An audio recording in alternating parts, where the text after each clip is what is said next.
au niveau des arches, quand ils montent en charge avec les inondations importantes, on constate une différence de niveau entre l'amont et l'aval du pont. À chaque fois qu'on a un obstacle sur une rivière, c'est un phénomène naturel.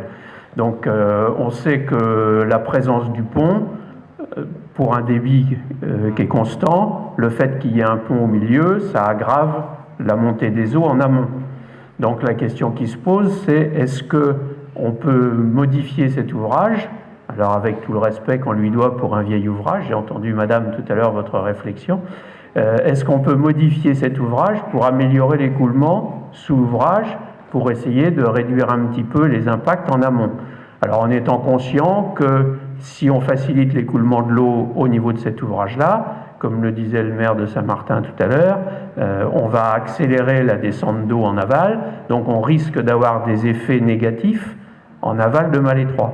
Donc ça, il faut faire une étude plus complète. Sur les principes, c'est ça. Après, il faut effectivement mesurer. Si on efface complètement les piles du pont, techniquement, on est capable de faire un ouvrage, il y a une petite cinquantaine de mètres, on est capable de faire un ouvrage qui franchit la rivière sans piles dans la rivière. Aujourd'hui, il y a 2 piles. Donc techniquement, on saurait faire une espèce de dalle, si vous voulez, sur laquelle on pourrait passer et il serait complètement transparent pour la rivière. Sauf qu'il faut qu'on analyse au niveau hydraulique quels sont les impacts en aval. Et évidemment, il y aura à prendre en compte, s'il tant est qu'on a une solution qui permet d'améliorer un peu l'impact des inondations dans Malétroit même, il faut qu'on regarde les impacts en aval. Donc pour ça, on a une consultation qui est engagée pour faire une étude hydraulique, qu'on fera bien évidemment en étroite collaboration avec l'IAV, puisque l'IAV a déjà beaucoup de données, a beaucoup travaillé sur tout le bassin de la Vilaine et celui de l'Oust en particulier. Notre objectif, c'est que l'étude soit menée à partir de l'été pour 6 mois environ. On espère avoir les résultats fin du premier trimestre 2017. Avoir les résultats, ce sera une chose.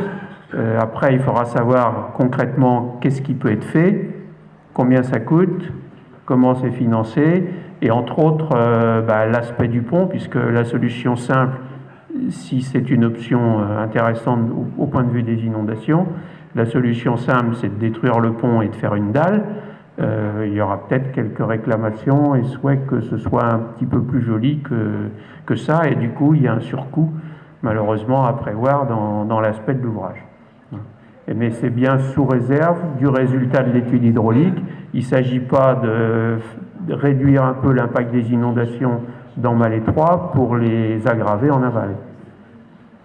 Merci monsieur. Est-ce que quelqu'un souhaite poser une question? Le pont c'est une chose, mais il faudra bien prendre en compte qu'en dessous, à 2 km à peine, il y a 230 emplois dans une laiterie. Et moi je serai très vigilant et j'espère que les services du conseil départemental intéresseront les maires des communes qui sont en aval